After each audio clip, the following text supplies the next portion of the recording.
think I'm live. Okay. I'm so sorry for being a little tad late. I had some Wi-Fi problems. I think my little Wi-Fi still thinks it's Sunday and had a sleep in.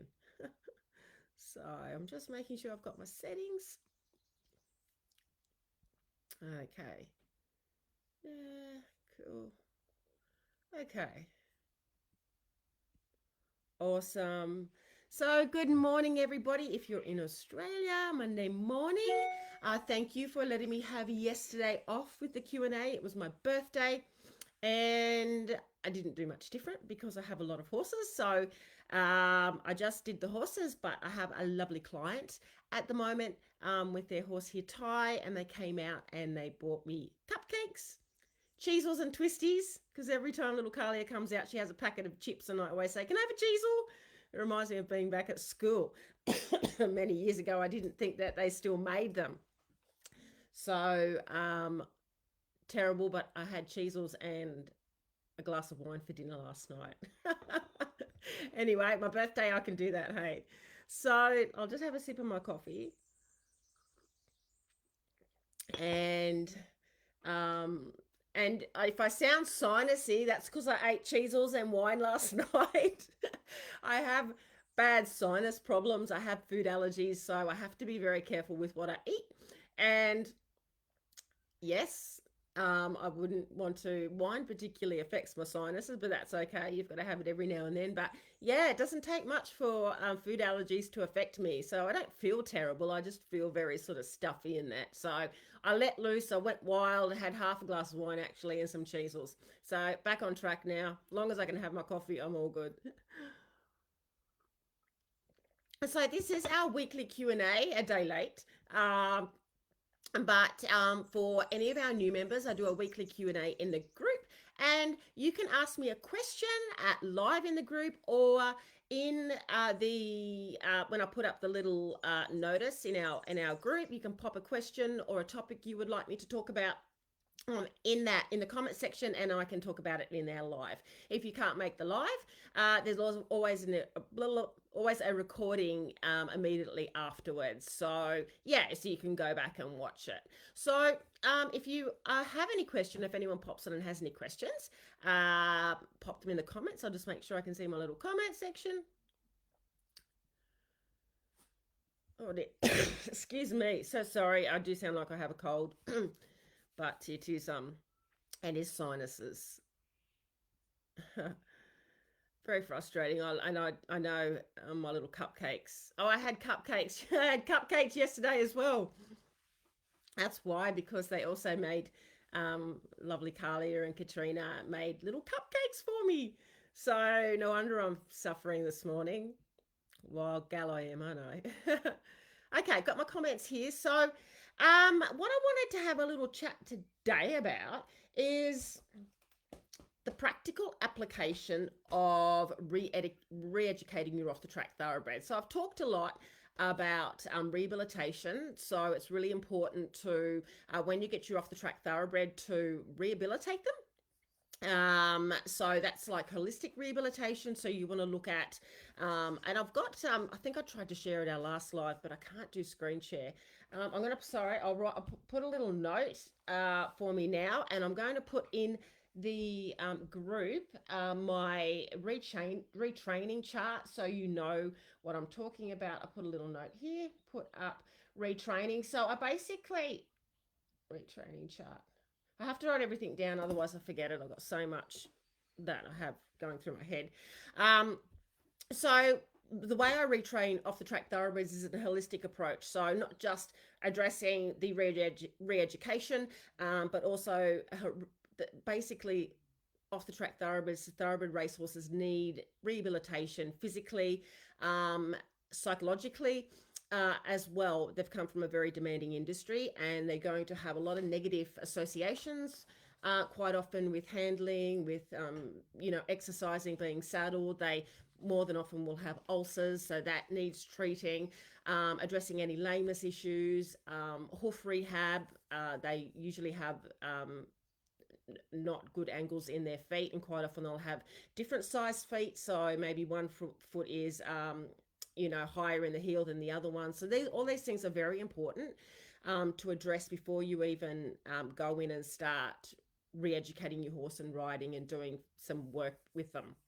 You want them to be feeling, you don't want them to be in any pain. So you want to make sure that they are free of ulcers, that you've addressed any lameness issues and all of that. Because when they come into re-education, you want them to be feeling good in themselves and not associating anything that you're doing with them with pain or a negative experience. Well, physical pain. Negative experiences are quite often take quite a while to work through, to build up more positive associations, because as I said, racing is very demanding on them, and they're amazing animals. They put up with a lot from us, but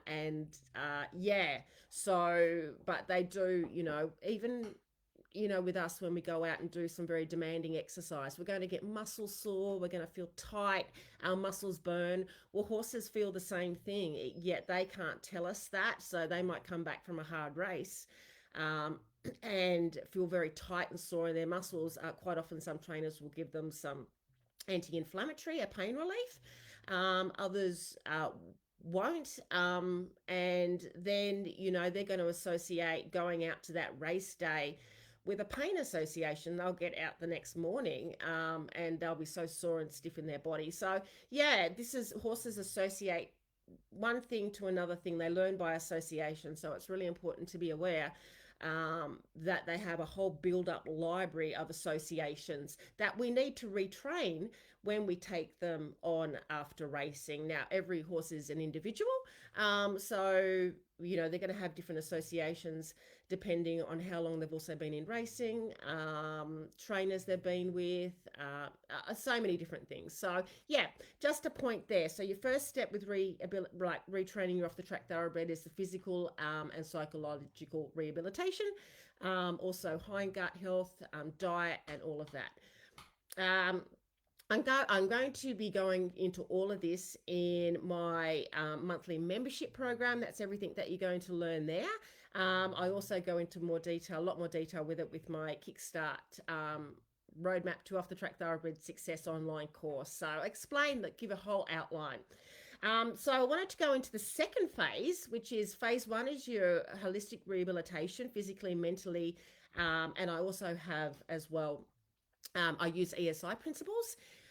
So there's 10 Equitation Science Principles that I also put in phase 1 of retraining your Off The Track Thoroughbred that you can follow.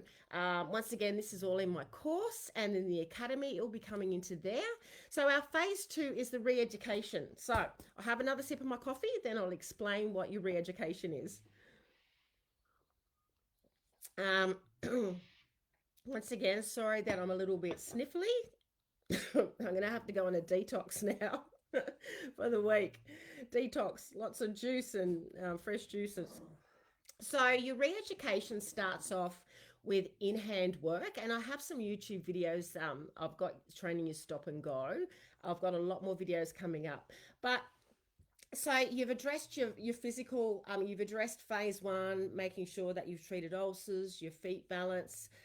You've given your horse a good letdown after racing if they haven't had one already.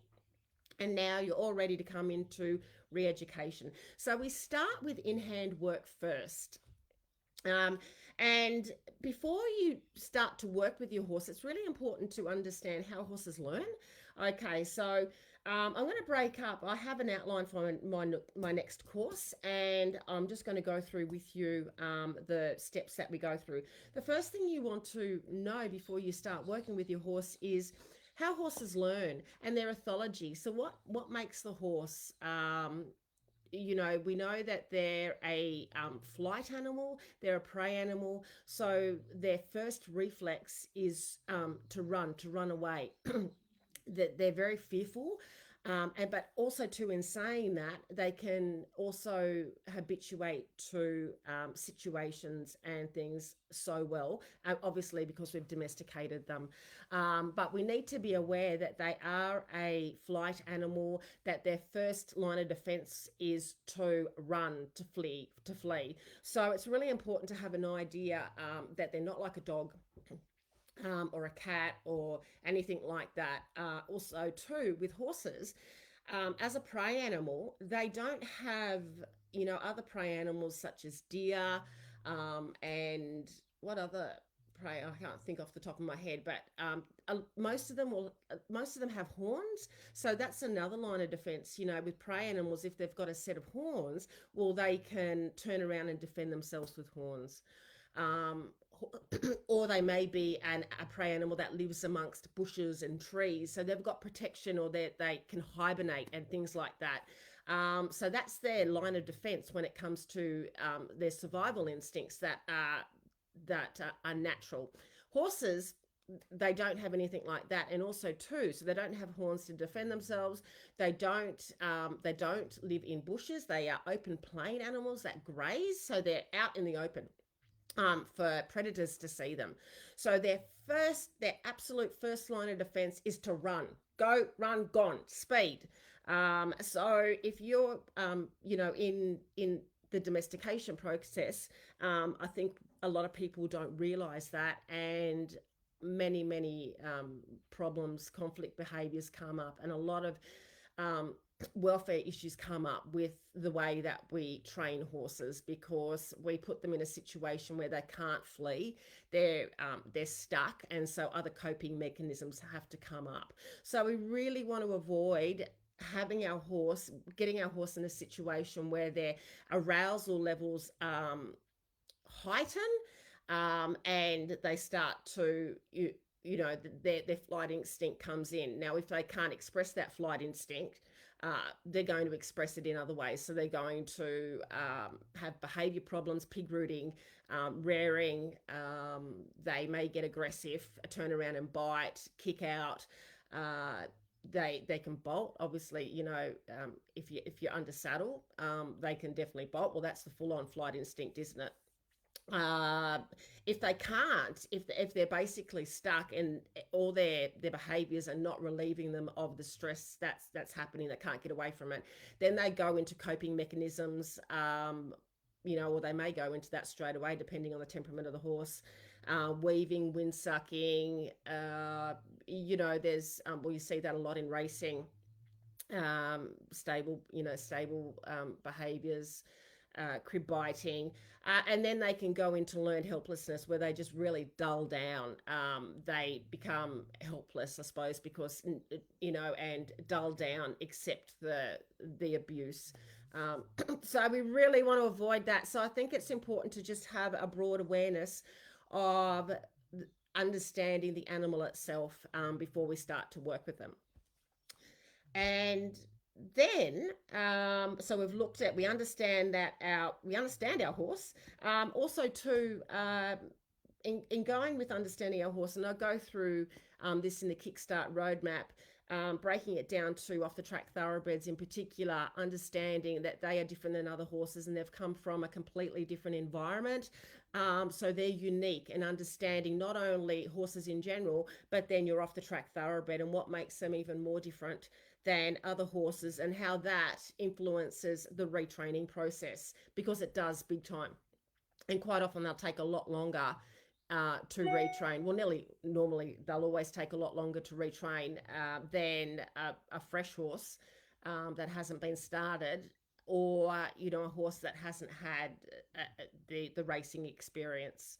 Okay, so that's your steps. So once we know all of that, we go through, so we train in hand first, and we break down every movement. So to give you an understanding, everything we do with horses is all composed of our basic responses. Even if you're all the way up into high Grand Prix dressage, up really high level eventing, show jumping, cutting, Western, all your disciplines, even racing and that, they all, except these type of behaviors, these type of the sport horses like racing and that, these aids don't come. They use their body in a different way, and they lean into pressure. But basically, in our equestrian disciplines, every single discipline is composed of these basic responses.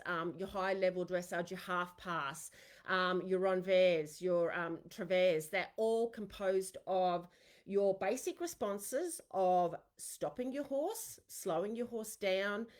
So it's all composed of controlling their legs and being able to manipulate their posture and shape their posture. So this is where a lot of people will fall apart with retraining. They jump straight into trying to get their horse round and on the bit, or they might put them in side reins without actually going right back to basics and retraining every single response first separately. So the responses are stop, so slowing the horse's legs down and stopping them to a halt.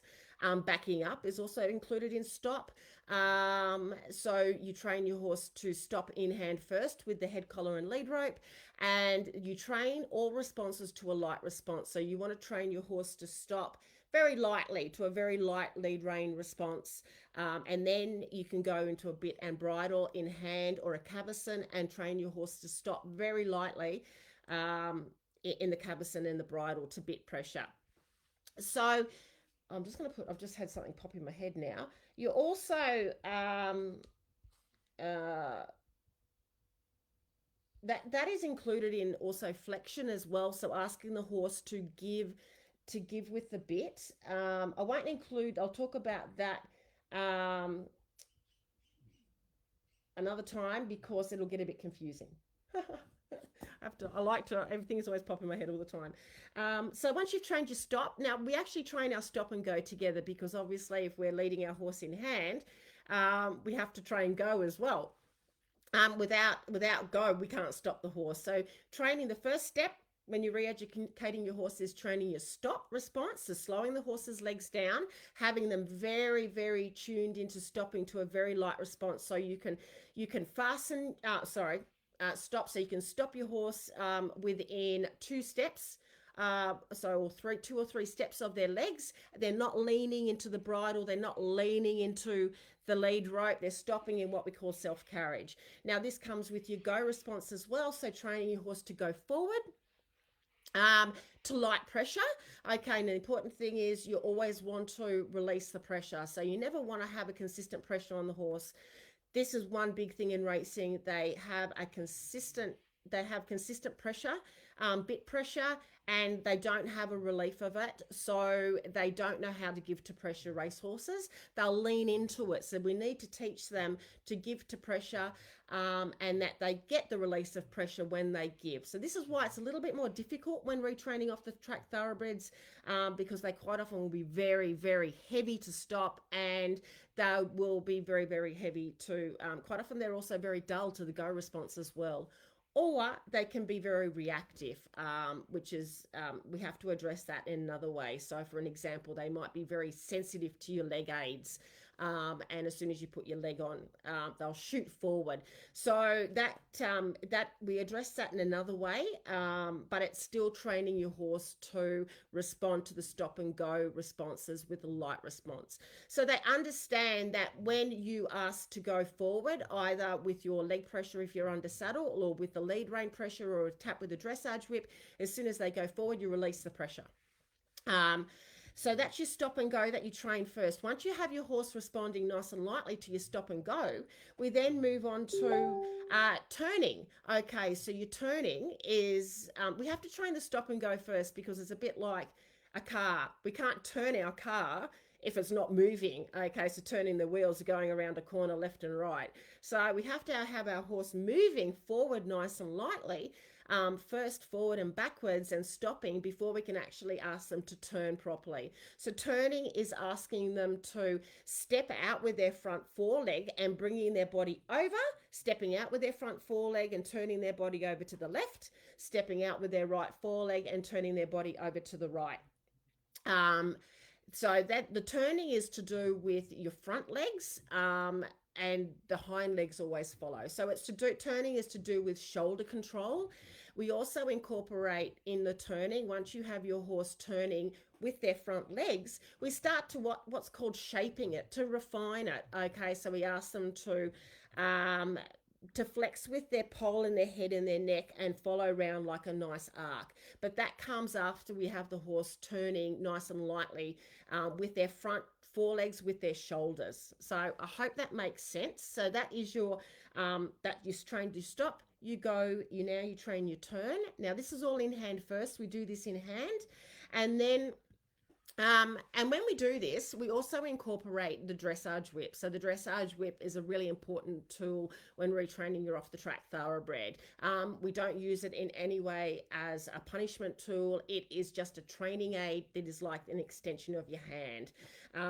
Quite often, off the track thoroughbreds will have a negative association with the whip, and they've either, and also too, if a horse that's been lunged a lot and chased around a round yard with a lunging whip. So before we use the dressage whip, we need to make sure that we have habituated them, that we teach them to have an association with the whip as just no negative association, so no fearful association. So I will get the whip and see how they respond to it just by showing it them and laying it on their body. If they have a fearful reaction, I habituate the whip to them, and I'll even teach them to have a positive reaction. So I'll give them a scratch on the wither with the whip, and I want them to associate the whip with no negative or fearful reactions, but instead a positive association. So you may need to do that before you start moving forward with the rest of your in-hand work, and once you start using your dressage whip. So your dressage whip is just used with little taps, okay? Little taps that are just annoying for the horse. So your dressage, your aids that you can put together with your forward and stop responses and your turning responses. So for instance, we can teach the horse to move their shoulders across, so yield, which is called an indirect turn. So stepping sideways, we teach them that with a little tap on the shoulder with the dressage whip. So it's never used as a punishment, but instead it's just used as reinforcement. It's just like if someone got a little whip and just tapped it on our arm, so they're not hitting us, just little annoying taps, and as soon as we move our arm sort of slightly away, it stops. The horse learns the same way, that as soon as they move sideways, the tapping stops. Where am I up to? Sip of coffee. So we've trained the turn. Okay, so we now have control of the horse's legs in their forward, okay, and their backwards. Horses too, they learn through body language, and to have control of the horse's movements. It's how they communicate with themselves. They control each other's movements. Okay, so it's their language. And also too, when you have them what is called under stimulus control. Now I know it sounds very sort of scientific and not sort of nice and mushy, like we have our horse obedient and under stimulus control, but it's actually very ethical, because when horses understand what is asked of them, when they can control their environment, they know if they're asked to move forward, and as soon as the pressure is released, they know they've done the right thing. So they have control of their environment. They know what to expect in training, and this is really, really important. So even though it doesn't have the fluffy sort of warm feelings, so quite often, even when I started, so this is equitation science that I'm talking about here, retraining your off the track thoroughbred using equitation science principles. And even when I started reading, we have in equitation science training first the basic response, so they're going to be heavy in that, and then we refine the aids, which is called obedience.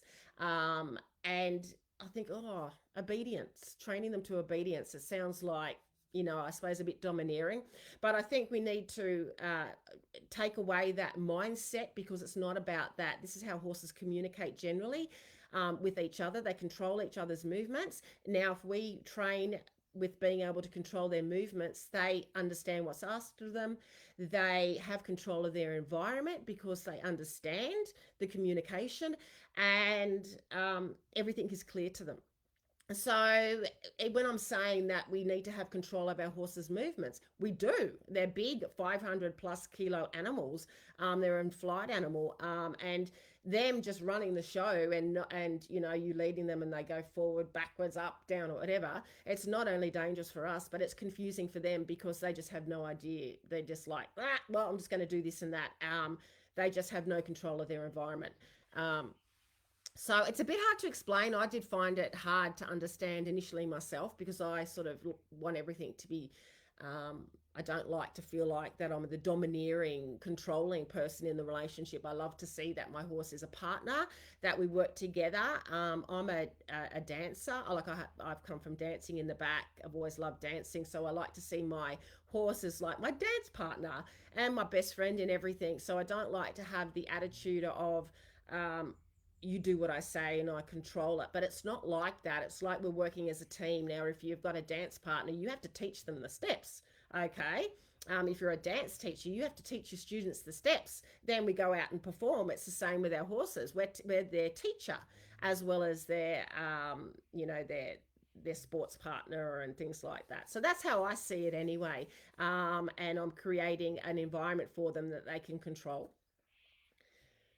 Um, So we've trained the turn, step right, step left to light responses. Once again, this is in hand.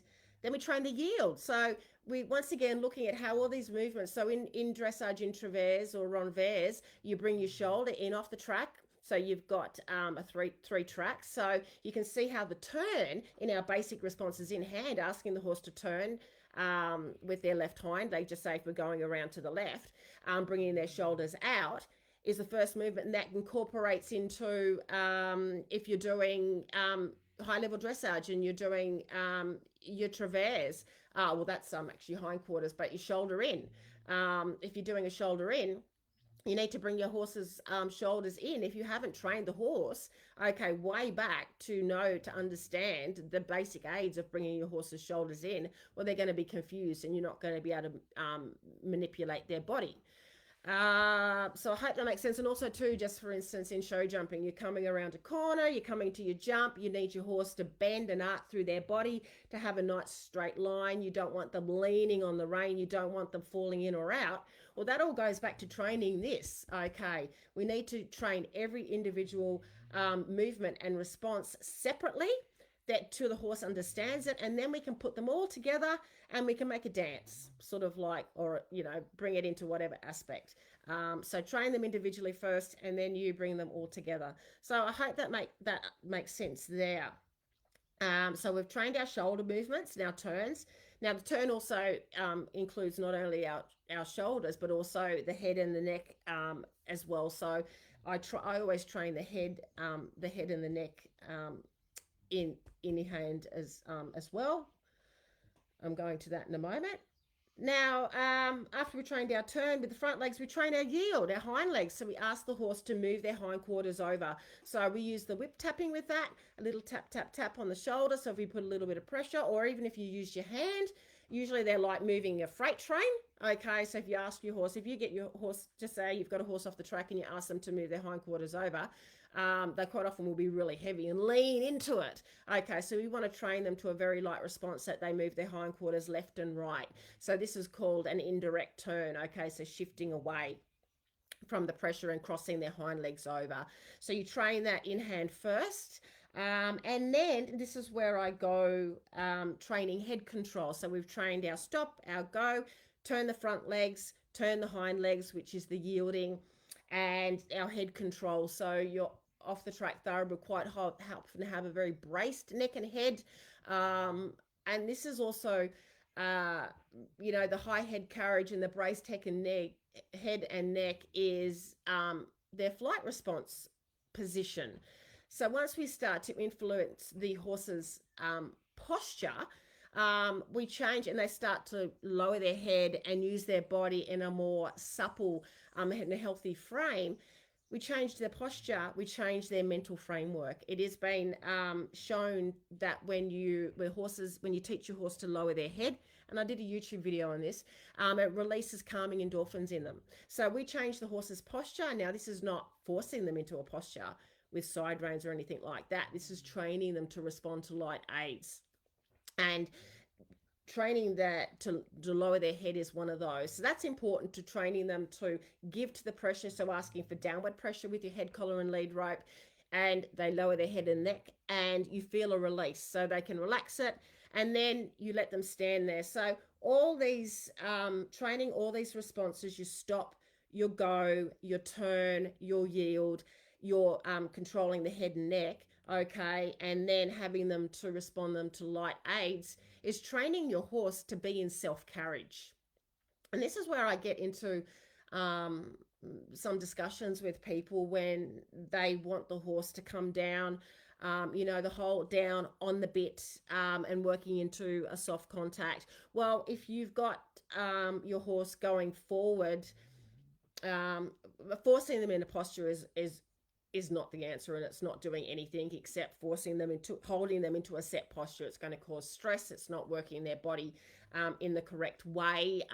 So putting your horse into a forced posture by artificial aids is not achieving any of what I've just gone through here. And you're just going to cause conflict issues with your horses and stress. And also too, they're going to either come behind the bit, or they're going to lean into pressure. With side reins, there's no give. Okay, so they are not learning that if they give to the pressure, there's a release. They're not learning to respond to light aids. They're either learning to lean into the bit or to come behind the bit. I won't go into any more detail with that, because otherwise I'll go on a tangent and I'll get all confused or make the live a little bit confusing. But that's what I was going to. So to achieve your self-carriage, to achieve a horse that's working over the back, into the bridle and all that, needs self-carriage. Okay, to achieve self-carriage, you need to go back and retrain the basic responses so they're in self-carriage, so they're not leaning into the bit, okay, so that they are standing still when you've asked them to stand still, not coming forward and wanting to rub on you, or moving around. They're standing still in self-carriage. And I know it doesn't seem related, but this is all related to self-carriage under saddle and working up and over the back and into the bridle. Now, if you're going around, and a lot of this trainings out there are just make sure you have your horse forward. Don't worry about the front end, just have your horse forward. Well, that's all good. We definitely need our horse forward and stepping under with their hind legs. But if they're stepping under with their hind legs, but they're locked in front, so just say you haven't taught your horse to bend and flex nice and lightly with their head, or to step out with their shoulders and release their shoulder as you're turning, the nice forward energy that's coming up over their back, and then you want to go into the bridle, it's blocked. So that's not going to work, because that's actually blocked. You've got like a roadblock there, so you're not going to get the nice soft on the bit in self-carriage. So this is why we have to be able to be, it's like we're a personal trainer when we're a rider. We need to, especially with Off The Track Thoroughbreds, because you've got a horse that has come from a completely different environment than what you're wanting to use in equestrian disciplines. And so we're teaching them to a whole new set of aids, and also how to respond to the aids in a different way. But you need to think of the whole horse. We really need to be thinking at a lot of things at once, which is really hard, and it comes with time and experience. But just be aware that if you've got forward and then they're locking in front because you haven't retrained them to stay soft in the bridle, give to the bit, or to turn with their shoulders, that's going to cause a roadblock. So then we need to release the front, okay, and allow the energy to come forward. Then all of a sudden what's going to happen is they're going to go crooked, okay, and swing their hind leg out, and then we go, oops, okay, now we've got to ask them to step out to the right, and then go forward again, because they may have slowed down. Okay, so this is where I rode a horse yesterday, and it's like you go and then you need to soften the front, because they've locked a little bit, and then when I turn and soften the front, they've slowed down, so then I need to go back and ask them to keep their forward in their rhythm. Okay, so lots and lots to think about all the time, and it comes automatic over years and years, and we just learn forever with horses. But can you see how I have to keep the horse forward, and then I have to ask him to soften in the shoulders, because it's really, really hard work for them. You have to think, when we're riding our horse, it is hard work. We're asking them, I mean, I'm a very physical person. I've done a lot of running and swimming and everything. I'm very athletic. So I know what it's like to work your body hard physically. But we have to remember we're asking the same thing. So you've got to think, you're a personal trainer and a teacher to your horse, but you're also a personal trainer when you got to the level where we're working up through, whatever discipline. Just say we're doing show jumping or dressage. So I think if someone's personal training you, you can't, with a horse, they're a flight animal. You can't say, you can't have that army mindset where, like, just push it, go out, do 5 more, 10 more, make it burn. What's that going to do to a flight animal? And they're going to associate pain, like, ah. No, we have to have the very kind, so just say you've got the kind, so you don't want to be pushing your horse past their limits. You want to ask for just little achievements, and make sure that whatever you're asking for in your horse, that they're up to it physically, that they're physically able to do the movement without any pain or any muscle fatigue to obviously, when you're got to the stage with where you're up to a high level, where they're going to have the fitness and the ability the stamina to do that. But you've got to be a really good trainer. Football coaches, they're not going to send their team out if they're not ready to run. They're not going to have their footy players burning in their lungs. Okay, so be an exceptional trainer, a physical trainer for your horse, but have the mindset of making sure that they're ready, and have the mindset that that they're not going to have any negative associations with it. I hope that makes sense there. You definitely don't want to have the army mindset with horses. If anything, you want to have the nice, soft. I would say, like a yoga teacher. Okay, you're not going to see a yoga teacher say, hold it, make it burn, hold it. You're going to ask them to just slowly stretch into it, and don't push them past where their body is able to do it. So have more of the yoga mindset to it when retraining your horse, and reward the slightest efforts. Okay, and I've got because I'm actually making another course as we speak here, so I'm following through my modules. So my next course is going to be the practical application of re-educating your off the track thoroughbred, which is a follow-up from the Kickstart roadmap. And also this course is going to be in the Off the Track Thoroughbred Success Academy monthly membership for you guys. So just wanted to give you a little where it's going to be and what I'm doing, in case you're interested. So once we've trained the stop, go, the turn, and the yield to light responses, we train head control. I actually sometimes bring the head control in earlier in the game. You don't have to leave it to the last step. But excuse me, I'm going to hiccup then. Asking the horse to lower their head, to release, releasing their neck, and then you can shape that.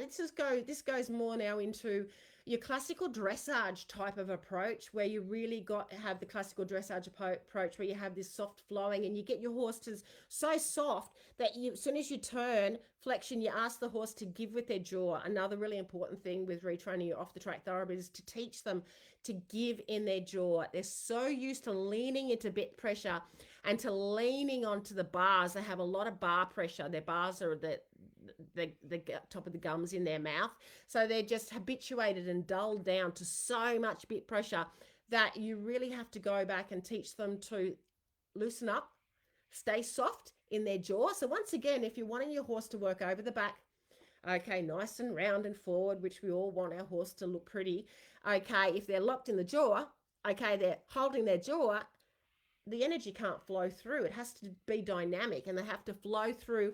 And then also to have comes to your rider position, your nice soft shoulders, your elbows, and your hands, so that your hands can capture that dynamic energy, and they're soft in the jaw. So that's what our rain aids are for. Very subtle. You get to the stage where they're very subtle, and you feel them just slightly give to the jaw, and we always have to remind them. So a horse rider, as a rider and trainer, you need to really important to be in the moment, to be calm, out of your head and more into your body, and to start to feel what's happening with your horse. I love massage too, you know, become a very feeling person, which is hard for some of us. Some of us may be very analytical, but to get more of the tactile, our tactile touch going, and to feel, you know, you can feel my horse feels tight in his shoulders, or I can feel when I give with the rein aid, feel that subtle release of the jaw, and then they can stretch into it. Okay, so if they're locked in their jaw, if they're locked in their pole, once again, you're not going to be able to get self-carriage and get them to be working. So it's all about having control of their body in a very kind, ethical, and promoting their well-being. So it's like we're a yoga. So I think of it, feel like we're the horse's yoga instructor. We're teaching them to, you know, have to use their body in a very healthy way. And they're an athlete for us. So we're training them to be an athlete. If we're, you know, even if we're doing pleasure riding, we're riding them. So we're also training them to be an athlete. But we're their yoga teacher, we're their physical therapist.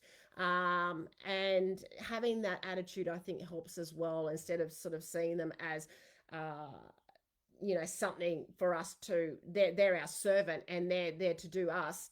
It's a partnership, and we're their sort of the yoga teacher, and want them to carry such a beautiful, healthy posture, and work so that they feel good in themselves. I know, you know, myself, doing yoga, and also having done a lot of work with my posture. When I first started riding track work, I had terrible problems with back pain. It was terrible, to the stage where I thought I nearly had to end my career. But I found some bodywork things, yoga, but also the Alexander technique. There's a wonderful coach and riding instructor in Australia, Richard Weiss. He used the Alexander technique for humans and horses. And this, if you wanted to look up Sally Swift, she's passed away now, but she was one of the Richard Weiss actually worked with Sally Swift. So these are incorporating the Alexander technique into not only the horses, but also how you train your horse, but also the rider as well. I studied the Alexander technique. I haven't done the practitioners, but I studied the Alexander technique in depth, really for years and years. I still to this day practice it every day. It's been, I wouldn't be riding now if it wasn't for it. It's amazing. I love it. I'm going to put that a little note. I might talk about the Alexander technique. I know it so well that I actually don't often have to go to a practitioner now, but just for something to look up, the Alexander technique, it was founded by an Australian man way back. He was a performer, reciting, you know, they recited the old Shakespeare and that, and he lost his voice. And he developed this technique because he found out, it's fascinating, and I am going off track here a little bit, but he found out that, and he went to everything, he had surgery and everything, the whole lot, nothing got his voice back. And he was observing himself, and he noticed that when he went to speak or sing, I can't remember, I have to go back and read the story, he did something weird with his head. He jammed his head and neck down, and that affected his vocal cords. So he found that if he asked his head, it's amazing what you do if you think of your head to go forward and upwards. I'll just do, I always put, because I want to talk about this too. There's so much in my head that I can teach you guys. That's helped me. If he found that if he changed his head position, but not in a forced way, but released, allowed his head to release forward and up, okay, he helped his voice. And he then, so it's beautiful. Alexander's technique is beautiful. It's soft, it's subtle. There's no forcing, and it's wonderful for riders, and it's also wonderful to have the Alexander technique approach with horse training as well. So that's another topic, but I just wanted to look at the approach that I like to have with horses, the more yoga type of approach, and the subtle, you know, I mean, our Off The Track Thoroughbreds are going to be very heavy, and sometimes you have to go step back, and then release straight away. But the aim is to have them flowing and light, which is very rewarding after you, and also Off The Track Thoroughbreds, they work on their forehand, they lean into pressure, they lean, because they've used their body so differently. So it's so rewarding. It's such a rewarding path, a very challenging one at times, but very rewarding to look at years later or even 6 months later where you've gone and to look, wow, where I've got my off the track thoroughbred. So I'm not going to say it's easy. But they are amazing animals. They're beautiful. They're incredible athletes, and they're so worth working with if you're willing to put in the work and to have the rehabilitation, to really think, well, there's a rehabilitation program that I need to take on here. They're not able to go out and do a dressage test unless they've come from a unique stable and they've, the odd stable. I can't speak for other countries, but generally racing is racing. But you do get some stables that have done dressage and show jumping with horses. So you do get the odd racehorses that has, been trained in a different way. But generally, they're not going to be able to go out and do a dressage test, a month after, Bailey, a month after you've got them, and don't expect it of them, and don't get frustrated because you can't do it. When I first got my, Bailey, sorry, my dogs are barking. Squigs, stop barking. Every time I do a video or a live, there's always going to be dogs barking in it. Nearly got to the end of this one without one. But don't expect, I know when I first got my off the track thoroughbred, before I got racing, I had no idea. I didn't understand. It didn't even click that he came from a different environment than the equestrian. I was working in Sydney in Equestrian Centre in a riding school. So I didn't understand. That was a long time ago. That was back in 1998 or something like that. But way before my racing career, and I was a lot less experienced back then. So yeah, if you're new to a novice with horses and that, just be aware that your off the track thoroughbred needs rehabilitation and is not going to be able to go out there and do your equestrian disciplines for a while until you retrain them. I might leave it there. I hope that has helped you and gives you a really clear idea of what is involved with the actual re-education process. What I'm going to be doing is putting the whole, have the whole training of what I went through today available in the Off the Track Thoroughbred Success Academy monthly membership. It's not in there yet because I've literally just opened the doors, but you do have access immediately to the Kickstart roadmap. To Off the Track Thoroughbred Success online course, and I will be doing some Zoom sessions within the next 2 weeks, which is also part of the Academy membership. Because it's a new membership, fresh content is going to be put in every month, and also courses. So like a year down the track, we're just going to have so much in there, and then it's just going to be continual. So I just wanted to let you know that if you're in the Academy, it's just open. So there's going to be content starting to come in each month on a regular basis, and courses and things like that. So, and this is going to be the next one. So the next course that's coming up is the practical application, which is what I've given you a run through today. Let me know. So this video is going to, it's got a recording, so it'll go live in the group. If you have any questions, pop them in the comments below this video. And I will answer them for you. If you're interested in joining the Membership Academy, or you can buy the Kickstart course roadmap straight out as well. You have it for a lifetime, a one-off price, and at the moment there's a special too, where you get a lifetime membership to the Academy for free. I've got 2 options there. Let me know if you're interested, and I'll put the links in the comments below for you. And I will see you. I'll leave it there. A lot of information to digest, I think. And I will see you in the group, and I'll also see you for next week's Q&A. Okay, bye.